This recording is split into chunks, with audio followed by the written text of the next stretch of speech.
Hello friends, पिछले class में हमने स्टार के बारे में पढ़ा था और आज ज्योग्राफी का 5वां क्लास है। और आज हम सौरमंडल में उपस्थित पिंड के बारे में पढ़ेंगे। पिंड यानी कि सौरमंडल में जो भी ग्रह है, उपग्रह है, उसका जो अलग अलग तरह से नामांकन मतलब अलग अलग तरह से रखा गया है, उसके बारे में पढ़ेंगे। तो चलिए शुरू करते हैं। शुरू करने से पहले आप इसका स्क्रीनशॉट ले लीजिए पहले।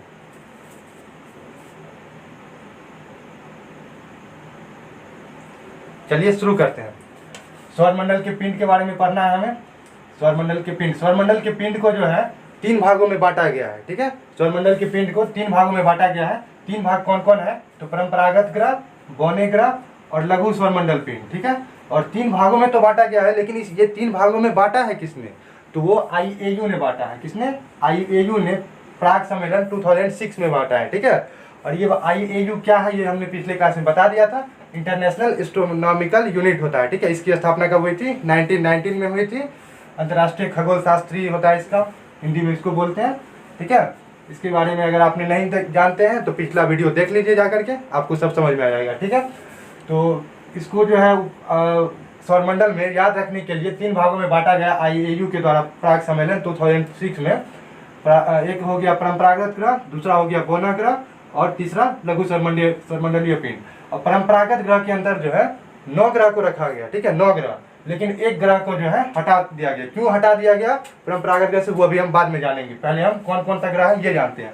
ठीक है, परंपरागत ग्रह के मतलब अंतर्गत जो है अभी 8 ग्रह है। वो कौन कौन है? तो बुध है, शुक्र, पृथ्वी, मंगल, बृहस्पति, शनि, अरुण, वरुण। कौन कौन है? बुध, शुक्र, पृथ्वी, मंगल, बृहस्पति, शनि, अरुण, वरुण। ये सेगमेंट में आपको भी याद होना चाहिए, क्योंकि ये सेगमेंट में अभी जो है हम ट्रिक बताने वाले हैं।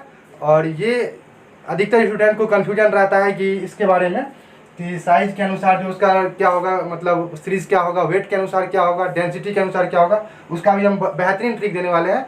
आप जो है इसका सेगमेंट जो है अभी मन में याद कर लीजिए। ठीक है, और ये सेगमेंट एक ही सेगमेंट याद करना है, उसके बाद सारा का सारा याद हो जाएगा अपने आप। ठीक है, तो चलिए अब आगे का शुरू करते हैं। तो परंपरागत ग्रह के अंतर्गत कौन कौन सा रखा गया है?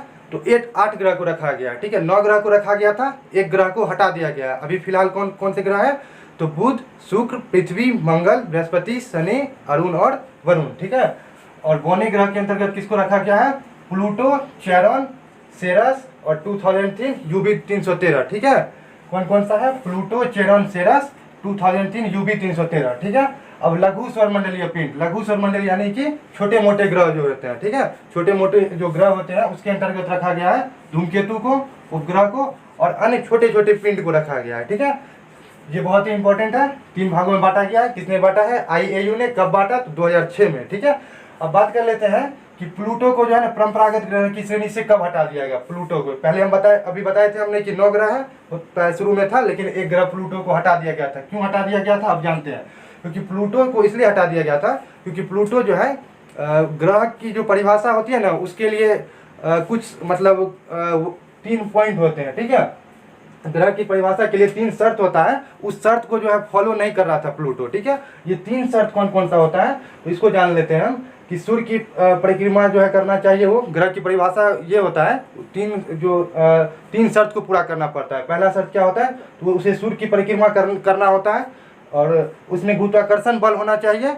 और तीसरा कि उसके आसपास में जो है फालतू ग्रहों का जो है ना मतलब झुंड नहीं हो। ठीक है, फालतू ग्रहों का झुंड नहीं हो। तो ये इस तीनों को जो है ना फॉलो नहीं कर रहा था प्लूटो। इसको इस ग्रह से परंपरागत ग्रह से निकाल करके बौने ग्रह में डाल दिया गया। कब डाल दिया गया? तो 2006 में डाल दिया गया। ठीक है, कब डाल दिया गया? 2006 में डाल दिया गया। ठीक है, और ये एक बहुत बार पूछा गया है क्वेश्चन। इसे हम प्लूटो को हम यम ग्रह भी कहते हैं। प्लूटो को यम ग्रह कहते हैं। ये क्वेश्चन डायरेक्ट पूछा जाता है कि यम को परंपरागत ग्रह की श्रेणी से कब हटा दिया गया? तो 2006 में हटा दिया गया। ठीक है, कब हटा दिया गया? 2006 में। ग्रह की परिभाषा अब हम जान ले। उस ग्रह की परिभाषा के लिए 3 शर्त होता है। कोई भी पिंड है अगर वो सूर्य की परिक्रमा करता हो और उसमें ग्रेविटेशनल फोर्स हो और उसके आसपास जो है भीड़ नहीं हो फालतू पिंडों की, यानी साफ सफाई हो, तो वो उसे हम ग्रह कहेंगे। ठीक है, लेकिन ये जो है प्लूटो ये इस बात को फॉलो नहीं कर रहा था, इसीलिए उसको हटा करके बौने ग्रह में डाल दिया गया। कब डाल दिया गया? तो 2006 में। अब ठीक है, तो अब ग्रह को जो है ना 2 पार्ट में बांटा गया। वो पिंड था। ठीक है, वो क्या था? पिंड था। यहाँ पे है ग्रह। ग्रह को 2 पार्ट में बांटा गया है, पार्थिव ग्रह और बृहस्पति ग्रह। ठीक है, अब आंतरिक ग्रह कहते हैं पार्थिव ग्रह को, पार्थिव ग्रह को क्या कहा जाता है, आंतरिक ग्रह भी कहा जाता है, और बृहस्पति ग्रह को क्या कहा जाता है, बाह्य ग्रह कहा जाता है, ठीक है। अब पार्थिव ग्रह के अंतर्गत कौन कौन से ग्रह आते हैं, ठीक है, जो भी ग्रह पृथ्वी के आसपास होता है, जो भी ग्रह पृथ्वी के आसपास होता है वो पार्थिव ग्रह के अंतर्गत आते हैं, जैसे बुध, शुक्र, पृथ्वी, मंगल, ठीक है। यहाँ पे देख लेते हैं, जो भी ग्रह जो है पृथ्वी के आसपास में आता है तो वो उसको क्या बोलते हैं हम, पार्थिव ग्रह बोलते हैं, ठीक है, पृथ्वी के आसपास के ग्रह को, ठीक है। ये हम जानेंगे अभी फिगर में कौन सा ग्रह कैसे आता है पृथ्वी के आसपास, पहले अभी यहाँ पे जान लेते हैं इसके बारे में। बृहस्पति के आसपास के ग्रह को क्या बोलते हैं हम, बृहस्पति ग्रह, ठीक है। बृहस्पति के आसपास के ग्रह को क्या बोलते हैं, बृहस्पति ग्रह। यहाँ पे जो है यहाँ पे सन, सूरज जो है इसके दूरी के अनुसार, ठीक है, दूरी के अनुसार जो है ग्रह लिखा गया है एक सेगमेंट में, ठीक है। ये जो है वृत्त के अनुसार होता है, इस टाइप में होता है, ठीक है, चारों बगल से घूमते रहता है ये सब ग्रह, ठीक है। ये सब ग्रह है, बुध है, शुक्र, पृथ्वी, मंगल, मंगल लाल होता है, बृहस्पति, शनि, अरुण, वरुण। सबसे बड़ा ग्रह कौन सा होता है, बृहस्पति होता है, ठीक है। इसके बारे में भी जानेंगे कि ये जो है दीर्घवृत्ताकार में चक्कर लगाते रहता है, ठीक है। तो ये सेगमेंट हमें याद रहना चाहिए, ठीक है, बुध, शुक्र, पृथ्वी, मंगल, बृहस्पति, शनि, अरुण, वरुण, ये सेगमेंट जो है हमें सीरीज जो है याद रहना चाहिए, ठीक है। तो अब यहाँ पे बात कर लेते हैं, तो सूर्य से ग्रह का क्रम, ठीक है, सूर्य से जो है ग्रह का क्रम जो है, सूर्य से ग्रह का क्रम काफी इंपॉर्टेंट पॉइंट है ये खास करके हमें याद रहना चाहिए, तभी जा करके जो है हम इस सभी को हम सॉल्व कर पाएंगे, ठीक है। ये याद रहेगा तो हमें ये सब याद रहेगा, ठीक है। तो हमें पहले सीरीज याद होना चाहिए, सूर्य से जो है क्रम जो होता है, ठीक है, नजदीक से लेकर के दूर तक का। तो सूर्य से सबसे नजदीक का ग्रह कौन सा होता है, बुध होता है, उसके बाद कौन सा होता है, शुक्र होता है, उसके बाद पृथ्वी होता है, पृथ्वी को ब्लू ग्रह कहते हैं, नीला ग्रह, पृथ्वी, मंगल, बृहस्पति, शनि, अरुण, वरुण। ये जो यहाँ पे लिखा हुआ है उसी को हम यहाँ पे लिख दिए हैं, सूर्य से ग्रह का क्रम, ठीक है। ये जो यहाँ पे लिखा हुआ है ये सन है, इससे ग्रह का क्रम, ठीक है। पहले नंबर पे ये आता है, उसके बाद ये आता है, उसके बाद ये आता है, जैसे बुध, शुक्र, पृथ्वी आता है, उसके बाद मंगल आता है, वैसे ही करके वरुण तक आता है, ठीक है। तो ये सेगमेंट हमको याद रहना चाहिए सूर्य से लेकर के, ठीक है। वही यहाँ पे हमने लिख दिया है कि बुध, शुक्र, पृथ्वी, मंगल, बृहस्पति, शनि, अरुण, वरुण। अब ये अगर सेगमेंट में है तो हम इसका नंबर भी याद कर लेते हैं कि 1 2 3 4 5 6 7 8, ठीक है। ये जैसे लिखा हुआ है वैसे इस नंबर इसमें सेट कर देना है, ठीक है। तो अगर ये हमको याद हो जाता है, बुध, शुक्र, पृथ्वी, मंगल, बृहस्पति, शनि, अरुण, वरुण, यानी 8 ग्रह है, यानी 5 और 3 8 ग्रह है टोटल, ठीक है। अगर हम इसको याद कर लेते हैं, 1 बुध, 2 हो गया शुक्र, 3 हो गया बृहस्पति, ऐसे करके 8 तक अगर हम याद कर लेते हैं तो हमारा सारा कंफ्यूजन जो है इसमें दूर हो जाएगा। अब कैसे दूर हो जाएगा, तो अगर हमसे पूछ ले कि साइज के अनुसार सबसे बड़ा ग्रह कौन सा होता है, तो उसके लिए हम ये वाला सूत्र याद कर लेंगे, ठीक है। 5 6 7 8 3 2 4 1, 5 6 7 8 3 2 4 1, ठीक है। उसके लिए हम कौन सा याद कर लेंगे, ये वाला 5 6 7 8 3 2 4 1। अब हमसे पूछे कि सबसे बड़ा ग्रह कौन सा है, तो हम 5 में नंबर पे कौन सा ग्रह आता है, तो 5 नंबर पे आता है बृहस्पति, तो सबसे बड़ा बृहस्पति हो जाएगा, ठीक है। प्लस और माइनस लिखे, यानी बड़ा से छोटा है, ज्यादा से कम, ठीक है। प्लस मतलब पॉजिटिव होता है तो ज्यादा ही होगा, ठीक है। तो 5 6 7 8 3 2 4 1 बिल्कुल नया है, ये अपने से बनाया गया है, आप इसको नोट कर लीजिए, कहीं नहीं मिलेगा यूट्यूब पे और कहीं पे भी कहीं नहीं मिलेगा, ठीक है। तो अगर साइज के अनुसार पूछे तो हम याद करेंगे 5 6 7 8 3 2 4 1, ठीक है। अगर वेट के अनुसार पूछे तो यहाँ पे क्या है, 7 8 है, ठीक है। 5 6 7 8 है, बस इसमें थोड़ा सा अंतर है, यहाँ पे 8 7 लिख दिया गया है, ठीक है। 8 7, पहले 8 फिर 7, तो वेट के अनुसार क्या हो जाएगा, 5 6 8 7 3 2 4 1, ठीक है। 5 6 8 7 3 2 4 1। अब हमें पूछ ले कि सबसे ज्यादा वेट किस ग्रह का होता है, तो 5 नंबर का होता है। 5 नंबर पे क्या होता है, तो बृहस्पति होता है। सबसे कम किसका होता है, तो 1 नंबर वाला का। 1 नंबर पे कौन होता है, तो बुध होता है, ठीक है। तो हमें बस ये सीरीज याद रहना चाहिए, ये खुद ब खुद हो जाएगा, ठीक है। और इसको याद करना बहुत आसान होगा अगर हम ऐसे करके याद करें कि साइज के अनुसार कौन सा होता है, तो 5 नंबर पे बृहस्पति, शनि, अरुण, वरुण, तो ऐसे अलग अलग करके याद करने में कंफ्यूजन आ सकता है। अगर हम नंबर याद कर लेते हैं तो कभी कंफ्यूजन नहीं आएगा, ठीक है।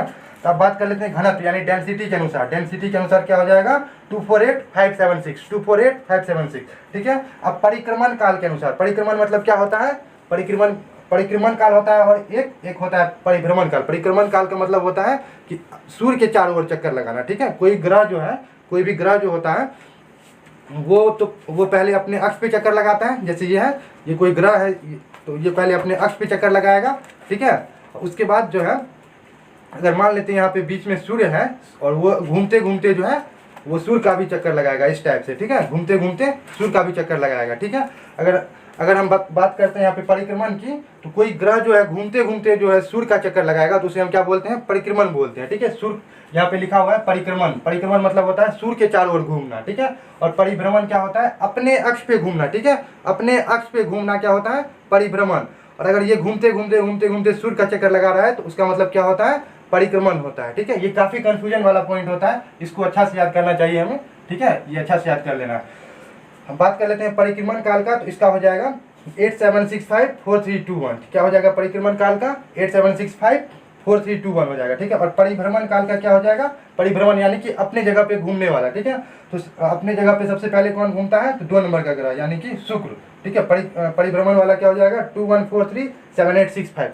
ये काफी इंपॉर्टेंट है, आपको कंफ्यूजन आ सकता है इसमें, ये अगर नंबर याद रहेगा तो कभी कंफ्यूजन नहीं आएगा, ठीक है, इसे अच्छा से याद कर लेना है, ठीक है। उसके बाद है अपने अक्ष पर झुकाव के अनुसार, कोई भी ग्रह जो होता है अगर घूमता है, जैसे ये कोई ग्रह है तो अपने अक्ष पे झुका हुआ रहता है, ठीक है, कुछ डिग्री पे झुका हुआ रहता है। आगे पढ़ेंगे हम अगले क्लास में कि कौन सा ग्रह कितने डिग्री पे झुका हुआ है, इस सब के बारे में अगले क्लास में बात करेंगे। फिलहाल जो है अभी हम इस ट्रिक के बारे में जानते हैं, ठीक है। तो अपने अक्ष पे झुकाव के आधार पर जो है ट्रिक कौन सा हो जाएगा, 78643152, क्या हो जाएगा 78643152 हो जाएगा, ठीक है। तो अगर बात कर लेते हैं कि सबसे ज्यादा कौन सा ग्रह झुका हुआ रहता है, तो 7 नंबर का ग्रह यानी अरुण होता है, ठीक है। सबसे ज्यादा कौन सा झुका रहता है, अरुण झुका रहता है। और सबसे कम कौन सा ग्रह झुका रहता है, तो वो रहता है 2 नंबर वाला ग्रह यानी शुक्र होता है, ठीक है। तो हमें ये सीरीज याद रहना चाहिए, ठीक है, 1 2 3 4 5 6 7 8 ये सीरीज याद रहना चाहिए, तो सब हो जाएगा, ठीक है। 1 2 3 4 5 6 7 8 यानी कि सूर्य से दूरी के अनुसार क्रम हो जाएगा, ठीक है। सबसे नजदीक, उससे दूर और सबसे लास्ट, ये वाला क्रम हमें याद रहना चाहिए, ठीक है। ये क्रम क्या हो जाएगा 1 2 3 4 5 6 7 8 यानी बुध शुक्र पृथ्वी मंगल बृहस्पति शनि अरुण वरुण, ठीक है। आप इंग्लिश में भी याद कर सकते हैं, कोई दिक्कत नहीं है, बस नंबर याद रहना चाहिए और ये जो है सीरीज ये याद रहना चाहिए, ठीक है। अब बात कर लेते हैं इसका जो घूमता है किस दिशा में घूमता है, तो शुक्र और अरुण जो है ना यानी वेनस और यूरेनस वो पूरब से पश्चिम की ओर घूमता है, ठीक है। किधर घूमता है, पूरब से पश्चिम की ओर घूमता है। मतलब अगर ये कोई ग्रह है, तो इसको हम पूरब बोलते हैं, ठीक है, और इसको क्या बोलते हैं हम, पश्चिम बोलते हैं। अगर ये ग्रह है तो शुक्र और अरुण यानी वेनस और यूरेनस जो है वो ऐसे घूमता है, ठीक है, पूरब से पश्चिम की ओर घूमता है, ऐसे ऐसे करके, ठीक है। उसका जो है परिक्रमण काल और परिभ्रमण दोनों जो है पूरब से पश्चिम की ओर होता है, यानी वो अपने अक्ष पर जो है पूरब से पश्चिम की ओर घूमता है और वो सूर्य की चक्कर भी पूरब से पश्चिम की ओर लगाता है। इसके अलावा और जो भी ग्रह होते हैं जैसे कि शुक्र और अरुण को छोड़कर, यानी और जो भी है बुध पृथ्वी मंगल बृहस्पति शनि और वरुण, शुक्र और अरुण को छोड़कर सारा ग्रह जो है पश्चिम से पूरब की ओर चक्कर लगाता है। किधर से, पश्चिम से पूरब की ओर चक्कर लगाता है, ठीक है। तो ये हमें याद रहना चाहिए, काफी इंपॉर्टेंट पॉइंट है और ये बहुत बार पूछा जा चुका है, ठीक है। ये पॉइंट जो है बहुत बार पूछा जा चुका है, इसको हमको याद कर लेना है, ठीक है। शुक्र और अरुण किधर चक्कर लगाता है, सिर्फ शुक्र और अरुण, ठीक है, वेनस और यूरेनस पूरब से पश्चिम की ओर चक्कर लगाता है और उसके अलावा रेस्ट ऑल जो भी ग्रह है वो पश्चिम से पूरब की ओर चक्कर लगाता है, ठीक है, पश्चिम से पूरब की ओर चक्कर लगाता है। ये जो है पश्चिम से पूरब की ओर चक्कर लगाता है, ये अगर पूर्व हो गया ये पश्चिम, तो और शुक्र और अरुण को छोड़कर सभी ग्रह जो है इधर घूमता है, ठीक है, ऐसे ऐसे घूमता है, ठीक है। तो आज का क्लास यहीं तक, कैसा लगा बताइए आप, और इसके बारे में और अच्छा तरीका से हम एक वीडियो बना देंगे, आप उससे समझ सकते हैं, ठीक है। ये आज थोड़ा फास्ट में बता दिए इसमें, लेकिन आपको समझ में आ गया होगा, पूरा डिटेल्स हम बता दिए हैं। तो आज का क्लास कैसा लगा आप बताइए, हमें इंस्टाग्राम पे भी फॉलो कर सकते हैं और हमारे चैनल को जरूर सब्सक्राइब करिए।